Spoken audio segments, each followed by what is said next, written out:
Decline of Mughal empire. दोस्तों, पिछले video में हमने औरंगजेब के रेन के बारे में डिस्कस किया था, जो 1707 में उनकी डेथ के साथ एंड हुआ। हमने देखा कि औरंगजेब के रेन में मुगल एम्पायर अपने पीक टेरिटोरियल लिमिट्स तक पहुंचा, और सबसे इंपॉर्टेंट बात यह रही कि उन्हीं के रेन के दौरान मुगल एम्पायर का डिक्लाइन शुरू हो गया था। उनकी हार्श और इंटॉलरेंट रिलीजियस पॉलिसीज के कारण रीजनल एम्बिशंस को बढ़ावा मिला और कई रीजन्स में रिबेलियंस देखने को मिले। इन्हीं रिबेलियंस ने एम्पायर में एक इंटरनल वीकनेस क्रिएट कर दी। इन्हीं कॉन्फ्लिक्ट्स के बीच औरंगजेब की डेथ हो गई, जिसके चलते एम्पायर और वल्नरेबल हो गया। हालांकि मुगल एम्पायर के लास्ट रूलर थे बहादुर शाह जफर, जिन्होंने 1857 तक रूल किया। आज की इस कहानी में हम औरंगजेब के सक्सेसर्स के बारे में बात करेंगे और डिटेल में समझेंगे कि एम्पायर के डिक्लाइन होने के क्या कारण रहे। शुरू करते हैं औरंगजेब के सक्सेसर बहादुर शाह से। बहादुर शाह 1707 टू 1712। औरंगजेब की डेथ के बाद उनके 3 बेटों के बीच थ्रोन के लिए वॉर हुआ, जो करीब 2 साल तक चला। इस वॉर में उनके सबसे बड़े बेटे बहादुर शाह विक्टोरियस हुए और उनके सक्सेसर बने। बहादुर शाह एक लर्नेड, डिग्निफाइड और एबल पर्सन थे, जो कॉम्प्रोमाइज और कंसिलिएशन की पॉलिसी को फॉलो करते थे। इनके रेन में औरंगजेब की कुछ नैरो माइंडेड पॉलिसीज का रिवर्सल भी देखने को मिला। हिंदू चीफ्स और राजाज की तरफ उनका एटीट्यूड काफी टॉलरेंट था। उनके रेन में कोई भी टेम्पल डिस्ट्रक्शन नहीं हुआ। उन्होंने राजपूत्स, मराठास और जाट्स की तरफ एक पैसिफिस्ट पॉलिसी यानी शांति की पॉलिसी बनाई। शुरुआत में उन्होंने आम्बेड और मारवाड़ यानी जोधपुर के राजपूत स्टेट्स पर कंट्रोल बढ़ाने का डिसाइड किया। इस मेजर के लिए उनको स्टिफ रेजिस्टेंस का सामना करना पड़ा। अपनी गलती मानकर उन्होंने इन स्टेट्स के साथ सेटलमेंट कर लिया। मराठा सरदार्स के साथ भी उनका कंसिलिएशन हाफ हार्टेड ही था। उन्होंने मराठास को डेक्कन का सरदेशमुखी ग्रांट तो किया, लेकिन चौथ ग्रांट नहीं किया, जिसके चलते वो फुली सेटिस्फाइड नहीं थे। चौथ और सरदेशमुखी एक तरह के लैंड टैक्सेस थे। उन्होंने फेमस मराठा रूलर संभाजी के सन शाहू को राइटफुल किंग मानने से भी इनकार कर दिया। इसके चलते मराठास में किंगडम की सुप्रेमेसी के लिए लड़ाई चलती रही और डेक्कन स्टेबल नहीं हो पाया। 10th सिख गुरु गुरु गोविंद सिंह की डेथ के बाद 1710 में सिख्स ने एक बार फिर बंदा बहादुर की लीडरशिप में रिवोल्ट किया। इस रिवोल्ट के अगेंस्ट एम्परर ने स्ट्रांग मेजर्स लेने का डिसीजन लिया। इसके बावजूद इस रिवोल्ट को सप्रेस नहीं कर पाए। एडमिनिस्ट्रेशन की फील्ड में भी बहादुर शाह के रेन में फर्दर डिटीरियोरेशन हो चुका था। 1712 में उनकी डेथ हो गई और एम्पायर एक बार फिर से सिविल वॉर में चला गया। बहादुर शाह की डेथ के बाद आने वाले समय में मुगल पॉलिटिक्स में एक नया एलिमेंट आया। अभी तक सिर्फ रॉयल प्रिंसेस के बीच ही कॉन्टेस्ट हुआ करता था, लेकिन अब एम्बिशियस नोबल्स भी डायरेक्ट कंटेंडर्स बन चुके थे और प्रिंसेस को सिर्फ कठपुतली की तरह इस्तेमाल करके थ्रोन पर कब्जा करना चाहते थे। आगे बढ़ते हैं और देखते हैं नेक्स्ट रूलर जहांदर शाह के बारे में। जहांदर शाह 1712 टू 1713। बहादुर शाह की डेथ के बाद उस समय के सबसे पावरफुल नोबल जुल्फिकार खान की मदद से जहांदर शाह थ्रोन के सक्सेसर बने। वो एक वीक एम्परर थे, जो सिर्फ प्लेजर में डूबे रहते थे। गुड मैनर्स, डिग्निटी और डिसेंसी की उनमें कमी थी। सारा एडमिनिस्ट्रेशन जुल्फिकार खान के हाथ में था, जो वजीर बन चुके थे। उन्होंने औरंगजेब की पॉलिसीज को रैपिडली रिवर्स करना चाहा। एक इंपॉर्टेंट डेवलपमेंट यह था कि उन्होंने जिजिया को अबॉलिश कर दिया। राजपूत राजाज और मराठा सरदार्स के साथ वो फ्रेंडली रिलेशंस रखना चाहते थे। जुल्फिकार खान ने लगातार बढ़ती जागीर्स को रोककर स्टेट के फाइनेंसेस को इंप्रूव करने की कोशिश की। उनकी एक बैड पॉलिसी भी थी, जिसमें उन्होंने इजारा सिस्टम को स्टार्ट किया। इजारा सिस्टम यानी रेवेन्यू फार्मिंग। मिडलमैन और रेवेन्यू फार्मर्स अब पेजेंट से मन चाह मनी कलेक्ट कर सकते थे और स्टेट को एक फिक्स इनकम देनी होती थी।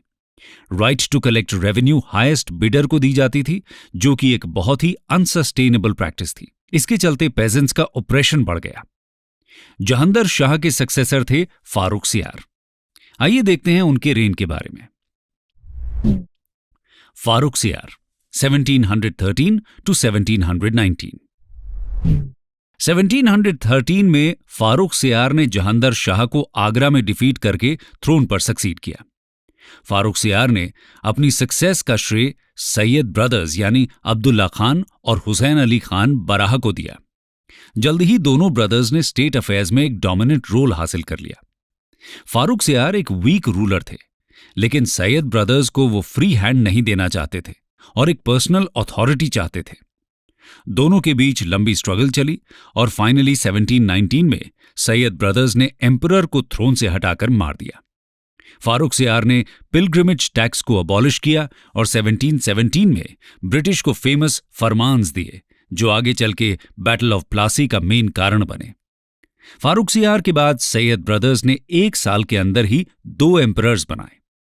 रफीउद दराजत, जिन्होंने मुगल्स में सबसे छोटे समय के लिए रूल किया, और रफीउद्दौला, जिन्होंने शाहजहां II का टाइटल अडॉप्ट किया। वो एक ओपियम एडिक्ट थे। रफीउद्दौला की डेथ सितंबर 1719 में हो गई और अब सैयद ब्रदर्स ने मोहम्मद शाह को थ्रोन पर बैठाया। आइए देखते हैं उनके रेन के बारे में। मोहम्मद शाह 1719 to 1748। फारूक सियार के तीनों सक्सेसर्स सैयद ब्रदर्स के हाथ की सिर्फ एक कठपुतली मात्र थे। मोहम्मद शाह को अपनी लग्जोरियस लाइफस्टाइल के कारण रंगीला का टाइटल भी दिया गया। उनके रेन के स्टार्ट में ही नोबल्स का पावरफुल ग्रुप निजामुल मुल्क की लीडरशिप में उभर कर आया। यह ग्रुप सैयद ब्रदर्स की बढ़ती पावर से जेलस थे। एम्परर के मर्डर के कारण एम्पायर में दहशत फैली हुई थी। एम्परर मोहम्मद शाह भी खुद को सैयद ब्रदर्स के कंट्रोल से हटाना चाहते थे। 1720 में फाइनली सैयद ब्रदर्स का एंड हुआ, जो इंडियन हिस्ट्री में किंग मेकर्स के नाम से फेमस हुए। मोहम्मद शाह का 30 साल का रेन एम्पायर को बचाने का लास्ट चांस था। आम जनता के बीच मुगल प्रेस्टीज भी अब एक इंपॉर्टेंट पॉलिटिकल फैक्टर था। मुगल आर्मी और स्पेशली मुगल आर्टिलरी अभी भी स्ट्रांग फोर्स थी। मराठा सरदार्स अभी भी साउथ में कन्फाइंड थे और राजपूत स्टेट्स मुगल्स के लॉयल थे। इस कंडीशन में एक स्ट्रांग और फार साइटेड रूलर नोबिलिटी के सपोर्ट के साथ खराब होती सिचुएशन को रोक सकता था। लेकिन मोहम्मद शाह एक वीक माइंडेड पर्सन था और सिर्फ लग्जरी में उनका ध्यान था। जब निजामुल मुल्क की कोशिशों के बाद भी कुछ नहीं बदला, तो 1724 में निजामुल मुल्क ने एम्पायर को अपने फेट पर छोड़ दिया और साउथ में जाकर डेक्कन में हैदराबाद स्टेट को एस्टैब्लिश किया। दूसरे पावरफुल और एम्बिशियस नोबल्स ने भी अपने लिए semi independent states carve out करना स्टार्ट कर दिया। बंगाल, हैदराबाद, अवध और पंजाब में हेरेडिटरी नवाब्स का राइज हुआ, जिन्होंने मुगल अथॉरिटी की तरफ सिर्फ एक नॉमिनल एलिजियंस शो किया। हर तरफ पेटी जमींदार्स, राजाज और नवाब्स ने रिबेलियन और इंडिपेंडेंस शो किया। मराठा सरदार्स ने भी अपना नॉर्थवर्ड एक्सपेंशन स्टार्ट कर दिया और मालवा, गुजरात और बुंदेलखंड को ओवररन कर दिया। इतना कम नहीं था कि इसी बीच 1739 में इरानियन इन्वेडर नादिर शाह ने इंडिया को इन्वेड कर दिया। नादिर शाह इंडिया की वेल्थ से अट्रैक्टेड था। 1739 में बैटल ऑफ करनाल में नादिर शाह ने मुगल आर्मी को क्रशिंग डिफीट दी और दिल्ली में एक टेरेबल मैसेकर करवाया। इसके बाद ह्यूज अमाउंट्स ऑफ लूट और इंडस के वेस्ट की टेरिटरी का पोजेशन लेकर वापस चला गया। वो फेमस कोहिनूर डायमंड और शाहजहां की पीकॉक थ्रोन भी ले गया। ये लूट इतनी ज्यादा थी कि उसने अपने एम्पायर के 3 साल के टैक्सेस पे कर दिए। उसकी इन्वेजन ने मुगल एम्पायर को इमेंस डैमेज किया और उसकी प्रेस्टीज को खत्म कर दिया। और तो और एम्पायर की हिडन वीकनेसेस को मराठा सरदार्स और फॉरेन ट्रेडिंग कंपनीज के सामने उजागर कर दिया। मोहम्मद शाह की डेथ 1748 में हुई और एम्पायर एक बार फिर बिटर स्ट्रगल्स और सिविल वॉर्स में उलझ गया। मोहम्मद शाह की डेथ के बाद उनके 3 सक्सेसर्स का रेन काफी छोटे समय के लिए रहा। आइए एक नजर उनके रेन पर डालते हैं। अहमद शाह 1748 to 1754, जिन्होंने एम्पायर के अफेयर्स को क्वीन मदर उधम बाई के हाथों में छोड़ दिया। वो एक पुअर इंटेलेक्ट की लेडी थी, जिसके कारण एम्पायर का डेग्रेडेशन ही हुआ। आलमगीर II ने 1754 में थ्रोन को सक्सीड किया। वो जहांदर शाह के ग्रैंडसन थे। उनके रेन के दौरान 1757 में इरानियन इन्वेडर अहमद शाह अब्दाली ने इंडियन इन्वेजन किया।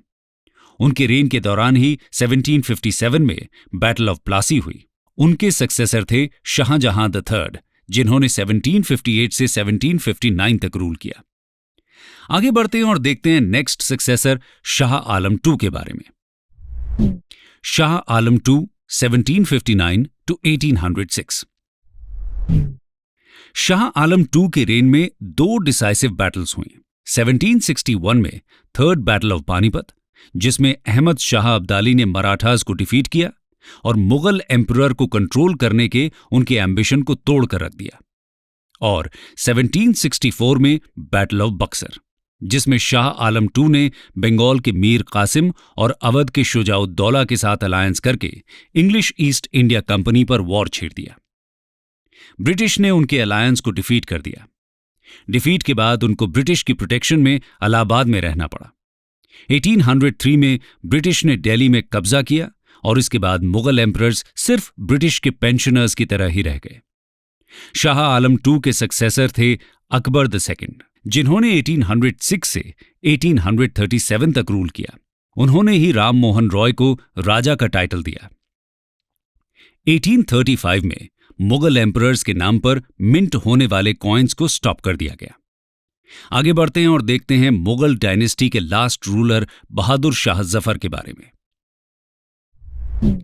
बहादुर शाह जफर 1837 to 1857।